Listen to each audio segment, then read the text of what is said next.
Eve, Tim. How are you? Happy New Year's Eve to you as well. I'm ready for a new year.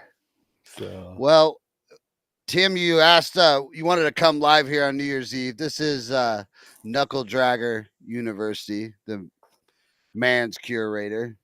We are live here New Year's Eve. I think Tim probably wants to discuss a little bit about what's going on around the world yeah, economically. I would imagine.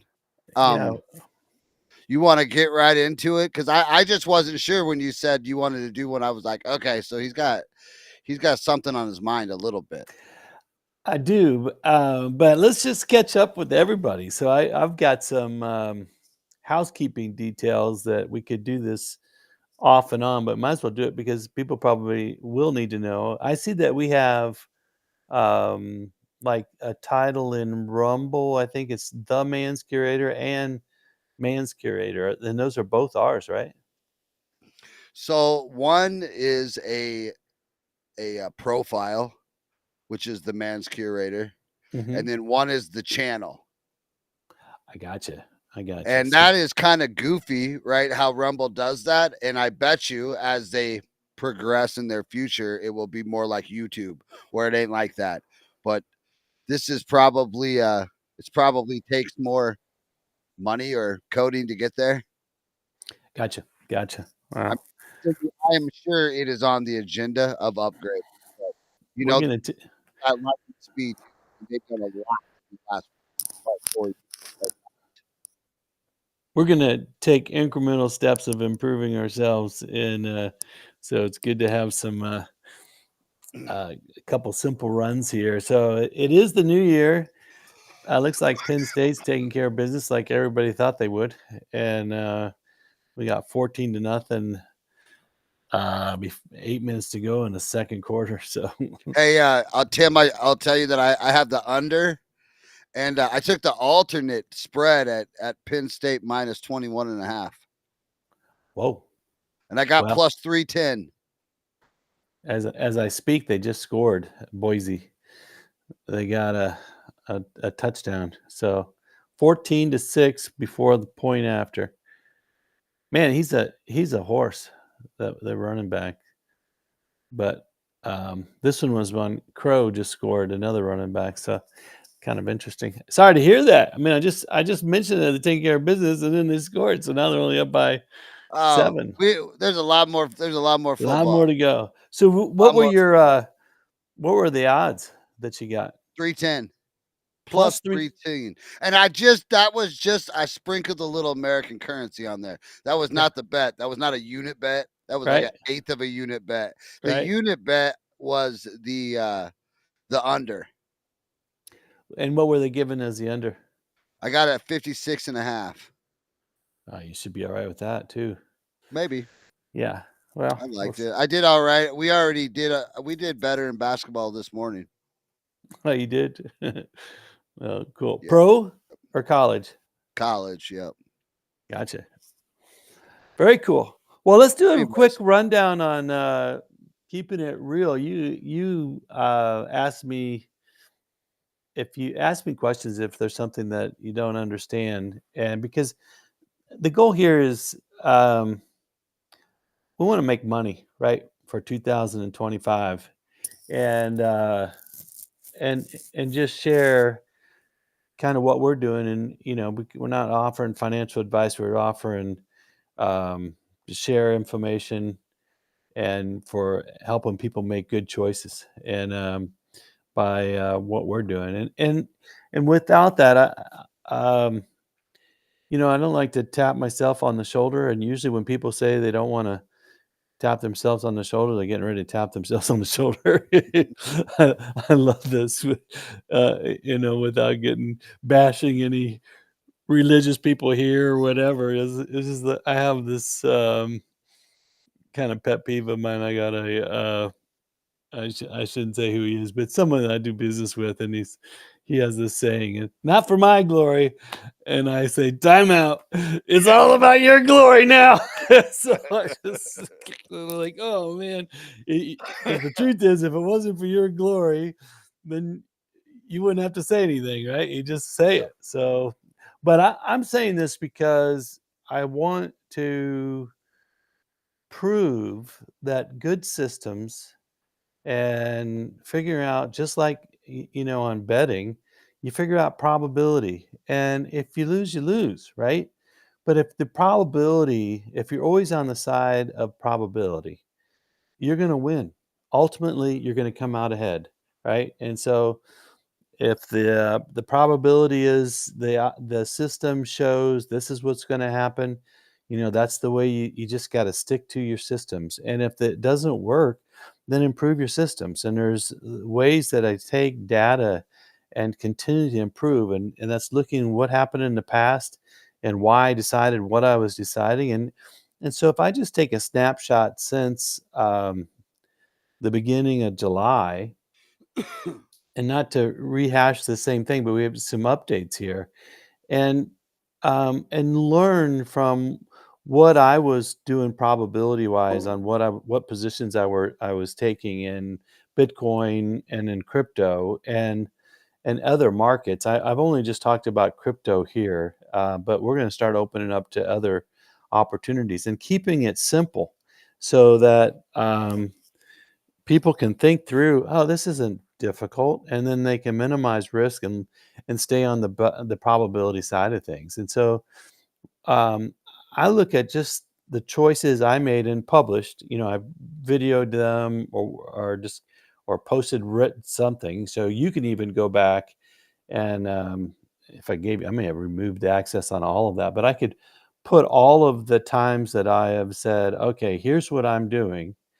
and if I have a weakness in the last 6 months of what I said, what I was going to do, I was just a little early in each of my probability choices. But they still came to fruition, right? So, but it was just a little bit early, and it didn't hurt me. In fact, I was protected by it. And um, the truth is, if I show you what I did, it doesn't blow you away, Chris, is that, I doubled my money 2 and a half, almost 3 times. Now, you're saying, "Well, wait a minute, you were, like, in around 48 to 50,000 and it went up to,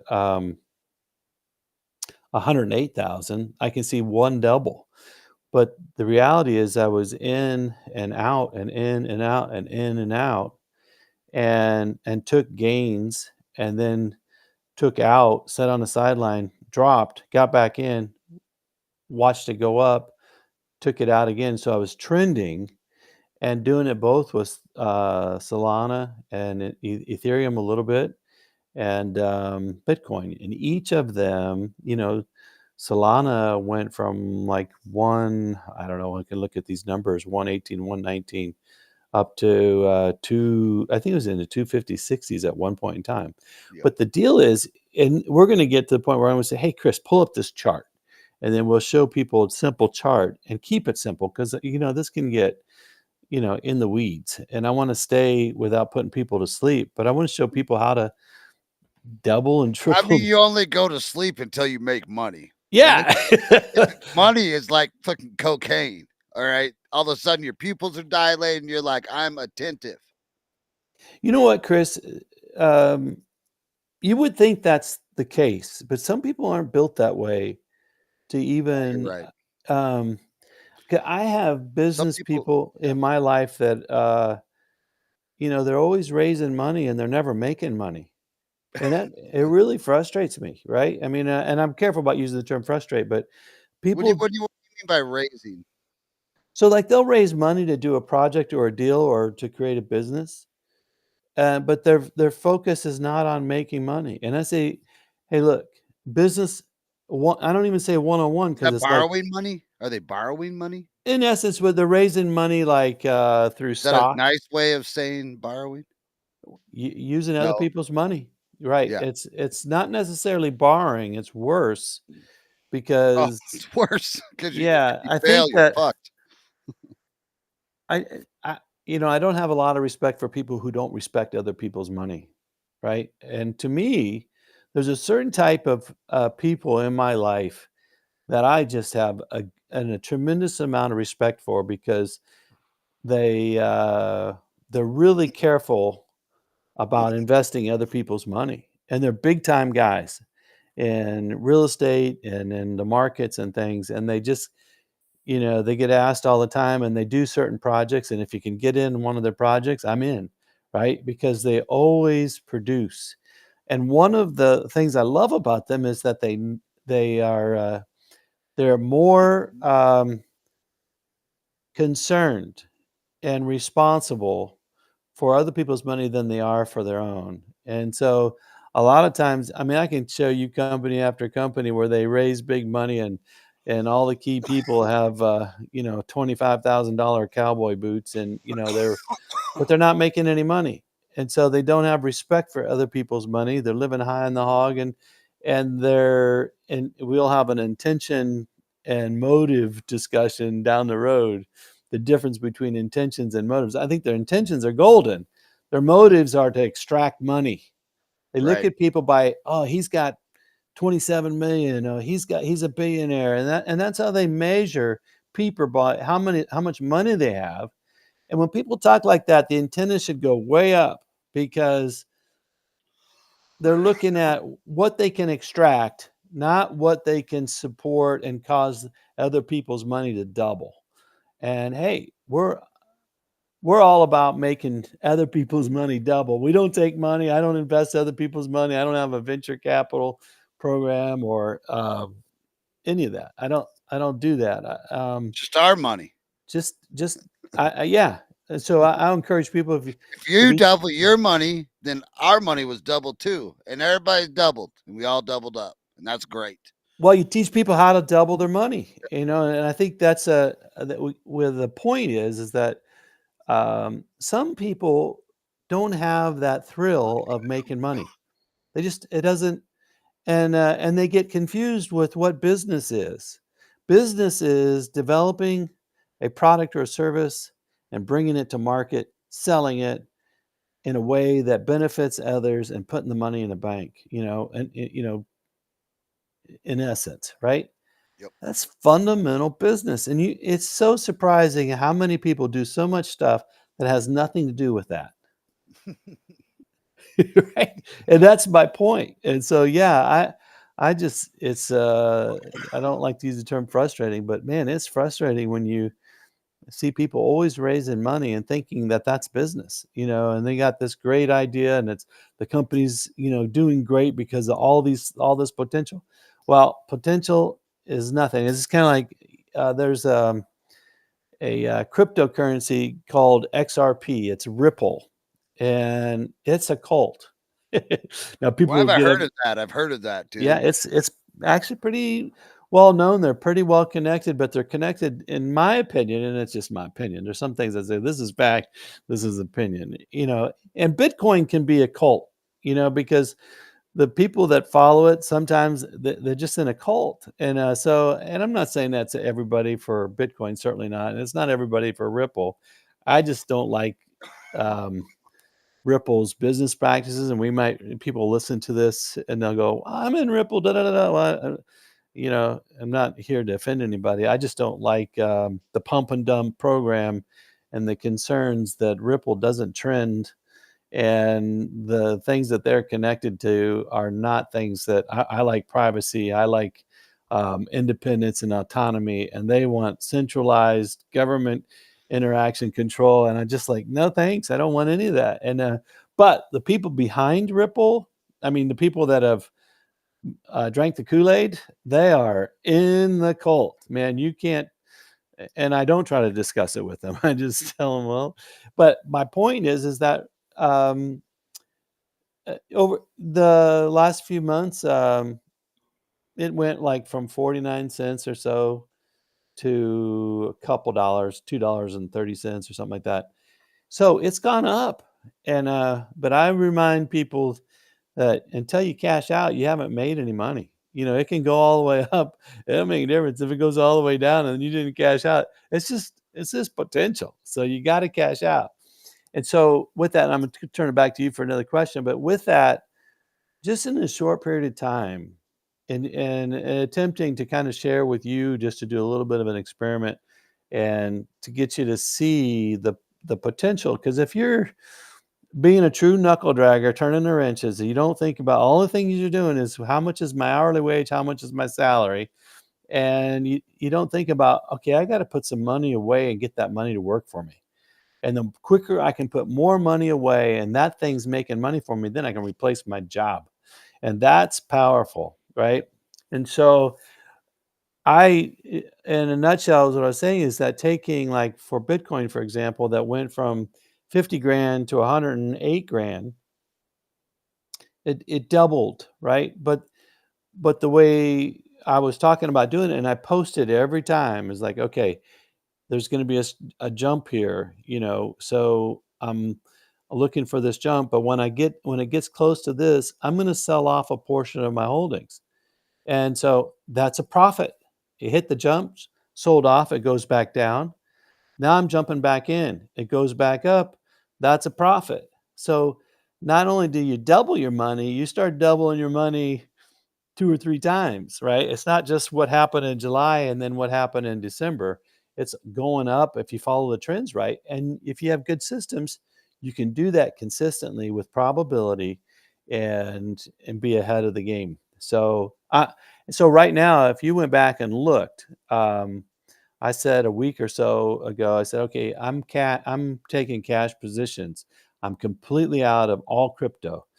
I sold it all off just because I didn't like the it's not a bit like or dislike. The signals were showing that it was going to drop. It was going to sell off, and it did. It went from 108. Now I think it's 92 or something like that. And so we look at trends and we look at what has the greatest impact on price and what are those indicators doing. And right now there's a global tightening of the money supply, how much money is available for companies and individuals internationally to have access to build business or to grow.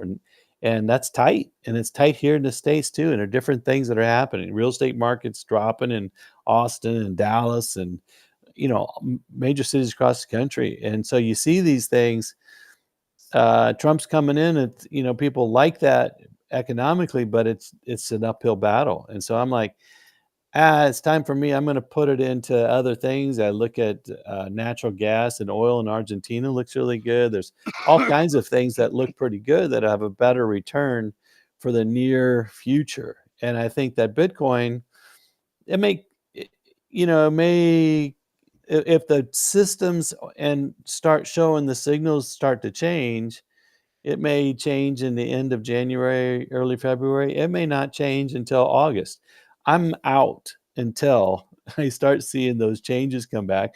And then again, I can't offer advice. I can just share what I'm doing, right? And but I doubled my money almost 3 times between July and today, the end of December, on crypto. So, I mean, you can look back and you can see what I said I was doing, and again, not tapping myself on the shoulder because it's all about systems. It's not about me. I'm Any out. okay, Tapping himself on the shoulder. No, I'm just kidding. I'm kidding. yeah, yeah, I gotta rub you. Gotta rub. No, he's right though. I watched it happen. It did happen. and it- Legit. and the and you motivated me to do it kind of publicly because honestly, I just started investigating. I invested in Bitcoin like in 2016 and um, did well, but I didn't really understand it. And I had other investments that I was doing and different things and some health related investments and some other business, but I didn't really understand Bitcoin. I just dabbled in it and did well. Um, and then I, I was challenged. I'm not even for sure why I was challenged with different groups, and people keep talking about Bitcoin back in about this time last year. And so January I started investigating, and then I started playing with it and built my systems, and I was ready to rock and roll in June, and July hit, And so I thought, and my primary motivator was our interactions. I want to share what I'm doing with Chris, just to show that it can be done. And that's so. I just can tell you, there's no guarantees, but you can look at probabilities, and it can be done. And um, it's not a bunch of motion or a bunch of gambling. I I'm always limiting risk, and it's a lot like, the difference when Chris, when you're out just betting on football games or basketball games without any, just because you like the mascot or the cheerleaders, or everybody loves this coach or whatever. But when you start looking at the real factors, the points per possession, and start looking at different trends, you can Real start, money movement. yeah, you can start getting the probability down. And if you're going to do that, and it's more than just fun for you, um, then doing the markets is so much better to predict than a bunch of teenagers. So true, though. so So true. so And anyway, a new challenge to learn, which is yeah, always fun. And learning how to actually wager. What I mean, there was a huge learning curve there. I mean, I gambled for a long time, but that's not right, what we've been doing lately. right, It's a little different, a little more calculated. right. But I had to learn how to do that, just like I'll have to learn how to play the markets. Yeah, yeah. And I think that sometimes it sounds redundant, especially when you hear yourself. I don't day trade. I'm not looking at an hourly, keeping my eye on all the markets and things like that. I look at, create charts that are fed on a daily basis, and then just monitor what the trends are, and let them dictate when I'm in and out. And that's So why. you're basically just what kind of in a waltz with that, Hmm. just kind of Yeah. dance with it. And if you have cash on the sideline, it's okay. It's okay, because now it's available for other opportunities. And it's not about buying low, selling high. It's about buying at times when it's gonna which direction it's moving and going to move on a probability base. So people think, oh man, I can't, Bitcoin was just, 36,000 not too long ago. I can't buy at 92. Yes, you can. If it's It's gonna gonna go. go to 105. Yeah, Well, absolutely. take your gains, brother. Yeah, absolutely. It If doesn't they make any say difference. yes, just take it. Yeah, yeah, that's right. And it doesn't, and it's not, I mean, it's common sense, but you can't. This is the gambler's problem. They get attached, and they get emotional, and they think about their last bet they lost, and that now I gotta double up and double win, and you can't think that way. And, That's so. everything in life. It's Mhm. not just this. That's the quarterback that just threw an interception. That's the wrestler that just got stuck. I mean, it's everything. Yeah, That's a yeah. business deal that just went to shit. That's a service call that you couldn't fix because you just couldn't figure it out. I mean, Well, it gets into life, and that's why iron sharpens iron. Men yeah. around other men, Yes. lifting Yes. If them you up when ain't around they other lost. men, Yeah, yeah, they get beat up on something. No, let's get it back up. I like the Penn State coach here. Pregame, he goes, they're asking him how he's going to contain the running back for Boise State, and he goes, we're going to do all the things you got to do, kind of disrupt, put a lot of guys on the line, all those things. But he goes, everybody knows that's what they do. But one of the things for sure we're going to do is he's a great player. So he's going to get some plays on us, right? We have to flush that down the toilet when it happens. In the next play, we're going to stop him, right? punch And him I in the think freaking mouth. that's so true about life. I mean, there are, common business sense and management. You can't just be knocking your teammates down all the time. You got to be building them up in a healthy way. Three and find 3 good things to say before you say the negative, right? You gotta have the negative because people gotta make corrections. And, but if it's all just negative, negative, negative, you know, people get beat down. So, yeah. So what else can we talk about?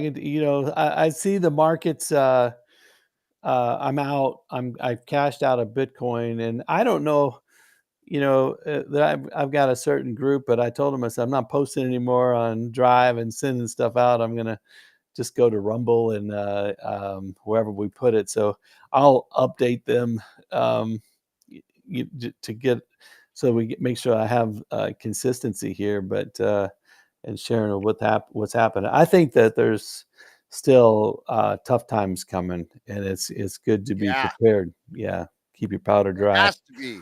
There's no human on the planet that can sign a pin out of this. Yeah, I mean, you still the deeds have been done. you know, uh, I was in. I was just looking at the price of eggs here in Corvallis, Oregon. I've seen eggs for $12.99 a dozen, Shut the front door. and it's just Golly. incredible. And now they're the good pasture raised organic eggs, but $12.99 a dozen. I mean, that is crazy. And then everything else is, $7 to $10 a dozen. And it's like, there's no inflation. Yeah, right. Okay. So, I mean, how sooner or later is how. But you can't just walk in there and fix that. It's not January 20th. Inflation doesn't just go back to 2019, or you know what I'm saying. That's not how it's going to work. Yeah, and they put messages even on social media now that keep us talking about certain things, whether it's bird flu or immigrant visas for tech jobs, or and a lot of this Gives a stuff. fuck. Yeah, it's just, I mean, the bird flu thing is just another hoax they're trying to push on us and to control us. And the visa thing is to argue over stuff that's not important. When reality is the things that change things are, what we're hoping, to be about, um, making, producing something, right? Producing something of value in your life, and it makes things stronger. One, and two is, uh, we could focus on government spending and cut it in half, and it would be an improvement, but it's not the solution. The and it's some This is an important aspect to understand. It's it's not government spending. Government spending is way out of control, and there's so much corruption. It's unbelievable, the corruption about these bills getting politicians to vote for things, and then they get the kickbacks. It is, whether it's pharmaceutical, the war machine, you name it, it's bad news. Obvious.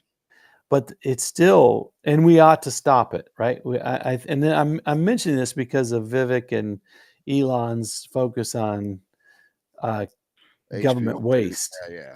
But you can Doge. stop. You can get on top of the government waste, and that's important. It's not going to have the impact to get us out of trouble. What gets us out of trouble um, is not correcting the debt. You can take care of the debt, and we're still in trouble. It's not going to magically change things. What's going to have the greatest impact is having less stupid regulation, getting the government out of our back Yes. pocket, getting it off our back, and getting it from forcing us to do stupid things. And there's a lot of stupid things that have been done for a long time. I mean, In the name of safety, in the name of our safety. we and I'll touch bases on the heartland here of the farmers, right? I want to help our farmers, but we shouldn't be paying them not to grow as a government standpoint. We shouldn't be. This whole ethanol thing is nonsense. Why? I mean, it's not an effective use of growing corn, making ethanol for fuel, and then we throw in the city of Dallas. We throw these additives in the fuel that were contaminating the water supply forever. But people are making money. Politicians are the ones that are making money off of the ethanol deals. I mean, it's crazy. And so I know it steps on people's toes, but the reality is, why don't we grow great food and get the government out of picking winners and losers, get them out of it. Let's have a fair playing field, but get the government out of it. And that's kind of the concern about tariffs. People like Trump's tariffs program and how many billions of dollars it's bringing in. Well, um, there's a flip side to that too. We got to pay more if they're putting tariffs on it. There's an impact. You put a tariff on a widget coming in. Well, they're not going to sell the widget if they're going to lose money. So someone's got to pay for it, and so it's more government intervention. And I think we have to have a fair playing field. We can't be competing with child labor in China, slave labor. I get that, and so there are. It's not just black and white. There are some realms that we got to deal with that, but more government intervention, because of bad government intervention on one side, and we fix it with more government intervention. I'm not so sure that's the right path. I do know we deregulate in a way that's not compromising our values and not compromising our countries as far as pollution and things like that. There's so much red tape that's all about lining the pockets of politicians and bureaucrats, and that's what we got to get rid of. And that really is, in my opinion, the deep state. And they're so entrenched, and they like the free money trough. So anyway, so anyway, I don't have much longer, but that's tonight, anyways. we're good. You had so we were talking before, just on the holiday. I love this idea that you had. It was tell us about what you did and what trip you just got back, and what your brother did on the So we met down at my parents to have celebrate Christmas because they don't travel as well as we do anymore. So we travel a lot easier than they do at their age. So we went down there, and I went and got a motel room, and my brother just called up an RV rental place in where my parents live and rented one, and they took it out to my parents' house, dropped it, hooked it all up, and it was set up the day before. And then when he just drove in and his RV was set up, and then he just packed up and left, and then those guys came today and they picked it up and unhooked it, and that was way the to rent, go. and it was cheaper than my motel room. And this is what I'll do next time, because then all the kids can play at the fire Yeah, at grandma and grandpa's all night. And right, it's not like, well, we got to get back to the hotel. I right, could go in the RV and crash, and the right. kids could go snipe hunt until 3 in the morning. That's right. You know?